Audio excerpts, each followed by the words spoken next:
Hello guys, this is my fruity cookies. Alam nyo guys kung ano ang hinalo ko dyan? Is carrots, orange,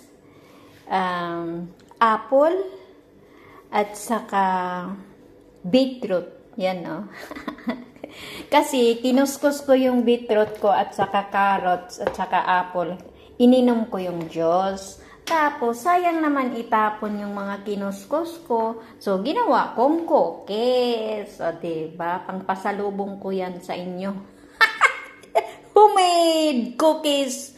Homemade fruity cookies. Okay, bye-bye. Mua-mua. Chup-chup. Lalala.